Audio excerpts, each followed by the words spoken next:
بسم اللہ الرحمن الرحیم۔ اس جدید دور کی قابل ہوشیار اور حق پرست نسل سے مخاطب ہوں۔ ان کے توسط سے علماء سو اور چندہ پر عیش کرنے والے بھی اچھی طرح جان لیں کہ اب ان کی ڈرامہ بازی، لفظ گری اور شبدہ بازی کا وقت ختم ہو گیا۔ علماء سو دین کے ٹھیکیدار نہیں، ہر مسلمان کے لیے قرآن، حدیث اور تاریخ کا علم ضروری ہے۔ اور اب حالات مشکل نہیں رہے کہ نوجوان نسل جمعہ میں دیے جانے والے خطبے، عید کے خطبے یا ممبر پر مولوی کی کہانی کی محتاج ہو۔ اب جوان خود پڑھیں گے اور سوشل میڈیا کو ترقی دینے والوں کا بھلا ہو، انہوں نے خواہ اپنے کاروبار کے لیے صحیح قرآن، حدیث، تاریخ گھر گھر پہنچا دی۔ پہلے بھی ذہین و فطین اور صاحب ایمان لوگ ملا وائز اور زائد کو مذاق ہی سمجھتے تھے۔ ان 2 رکعت کے اماموں کو کیا پتا قوم کی امامت کیا ہے۔ ایسے شعراء و حکمان نے ملا ازم کا ایسا مذاق اڑایا کہ مزہ آتا ہے۔ اقبال کا ایک شعر ہے،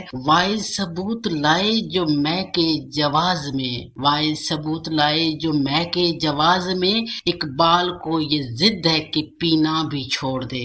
اقبال کو ملا کے جھوٹا ہونے کا اتنا یقین ہے، وہ کہتا ہے کہ مولوی دلیل لائے کہ شراب جائز ہے، اور اگر میں شراب پی رہا ہوں تو میں پینا چھوڑ دوں گا کہ مولوی جھوٹے ہیں۔ تاریخ ایسے بیانات اور ادب ایسے شعروں سے بھرا پڑا ہے، بس میری بات کو ذرا سمجھنا ہے۔ کسی نے مولا علی سے پوچھا کہ مولا اگر کوئی اپنا چھوڑ جائے تو کیا کریں؟ مولا نے کہا جو اپنا ہوتا ہے وہ کبھی چھوڑتا ہی نہیں۔ یہ بات دل پر نوٹ کر لیں یا کاپی پر نوٹ کر لیں۔ مولا نے کہا جو اپنا ہوتا ہے وہ کبھی چھوڑتا ہی نہیں۔ مولا علی علیہ السلام نے کیا کہا؟ جو اپنا ہوتا ہے وہ کبھی چھوڑتا ہی نہیں۔ یاد رکھیں جب تک اپنے ساتھ ہوتے ہیں انسان کامیاب ہوتا ہے۔ میرے نبی کی حیات مبارکہ کا مطالعہ کریں۔ 50 سال تک حضرت ابو طالب علیہ السلام ڈھال بن کر، صاحبان بن کر، سایہ بن کر آپ کے ساتھ رہے۔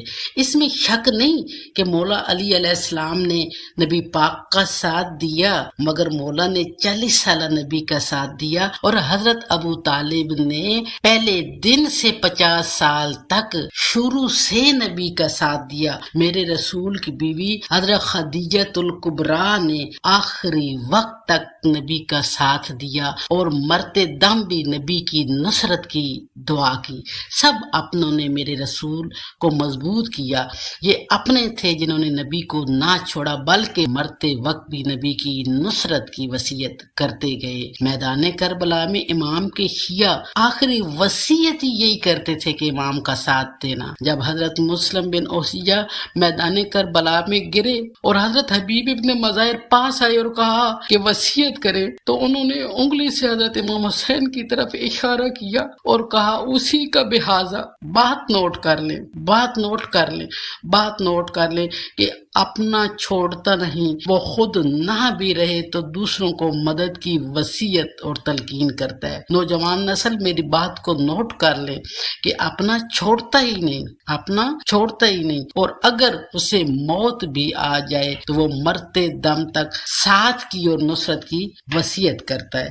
اپنا مقام، مرتبے اور رشتے کی معرفت رکھتا ہے، اپنا مقام، مرتبے اور رشتے کی معرفت رکھتا ہے، عارف ہوتا ہے۔ حضرت عبد المطلب نبی پاک کی معرفت رکھتے تھے، حضرت ابو طالب نبی کی معرفت رکھتے تھے، اس لیے نبی کی حفاظت کی۔ حضرت ابو طالب نے بیٹوں کو وصیت کی کہ محمد مصطفیٰ کی نصرت کرنا۔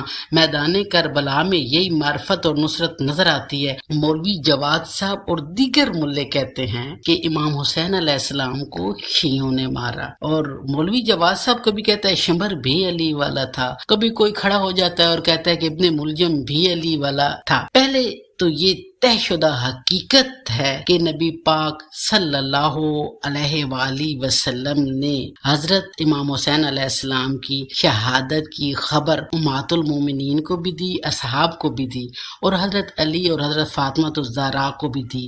قاتلین سے بھی آگاہی دی۔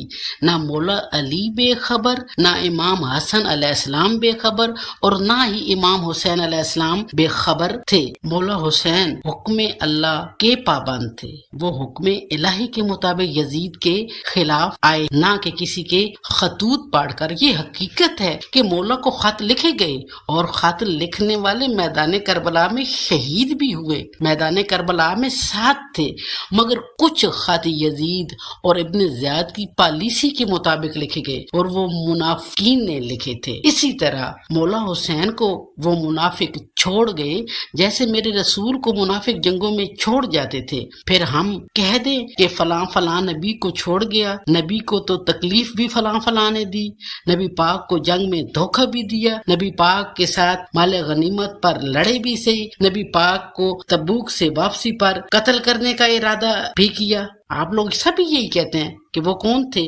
وہ منافق تھے، منافق تھے، ایمان نہ تھا، تبھی تو مرتد ہو گئے۔ اب سمجھیں، غور کریں، سمجھیں، غور کریں۔ شیطان زانی نہیں تھا، شرابی نہیں تھا، جواری نہیں تھا، بے نماز نہ تھا، مشرک نہ تھا، ملاوٹ نہیں کرتا تھا، جھوٹ نہیں بولتا تھا، سود خور نہیں تھا، دہشت گرد نہیں تھا۔ کون تھا؟ توحید پرست تھا، اللہ کا مقرب خاص تھا۔ اب کافر ہم پر اعتراض کریں کہ اللہ کے مقابلے میں تو اللہ کا اپنا آ گیا، پکا مسلمان آ گیا، سجدہ کرنے والا آ گیا، عبادت کرنے والا آ گیا۔ کاش وہ پکا ہوتا، اسی طرح کاش نبی کے ساتھ پکے ایمان والے ہوتے، کاش مولا علی کے ساتھ پکے شیعہ ہوتے، کاش مولا حسین کے ساتھ پکے شیعہ ہوتے۔ اگر وہ شیعہ ہوتے تو مولا امام حسین علیہ السلام کے ساتھ کربلا میں شہید ہوتے۔ تاریخ بہت بڑا ہتھیار ہے، تاریخ بہت بڑا ہتھیار ہے جو جھوٹے کی زبان کاٹ دیتا ہے۔ روز روشن کی طرح امام حسین علیہ السلام کے قاتل سب کو پتہ ہے۔ جن کوفہ والوں نے امام کا ساتھ نہ دیا اور جنگ میں امام کے ساتھ شریک نہ ہوئے، قاتل وہ بھی نہیں تھے، اگرچہ کہ وہ ڈر گئے، وہ کمزور ثابت ہوئے اور مولا کی اولاد ان پر ناراض تھی، لیکن یہ حقیقت ہے کہ قاتل وہ بھی نہیں تھے، قاتل وہی تھا، اور قتل میں شامل وہی افراد تھے جن کے متعلق نبی پاک بھی جانتے تھے، حضرت علی بھی جانتے تھے، اور حضرت امام حسین خود بھی جانتے تھے، اور آج ہم سارے شیعہ بھی جانتے ہیں۔ نئی نسل بہت ہوشیار ہے۔ اب 1400 سال پرانی ڈرامہ بازی ختم ہو گئی ہے۔ اب سوشل میڈیا پر مداری ڈگڈگی بجا کر جس کو قاتل ظاہر کرنے کے لیے لفظ گری کرتے ہیں، وہ یزید ابن زیاد اور عمر ابن سعد اور دیگر لوگوں کو نہیں بچا سکتے۔ وہ تو اپنا خود مذاق اڑا رہے ہیں۔ تاریخ ایسے شبد بازوں کو ملعون لکھے گی۔ عقل سے کام لیں۔ جس کا خاتمہ ایمان پر نہ ہو، گناہ کر جائے، وہ پھر شیطان بن جاتا ہے۔ ہم پھر شیطان کو بھی مومن کہہ سکتے ہیں، نبی کو جنگوں میں تنہا چھوڑنے والوں کو بھی صحابی کہہ سکتے ہیں، اور مولا علی، امام حسن اور حسین کے قاتلوں کو بھی شیعہ کہہ سکتے ہیں۔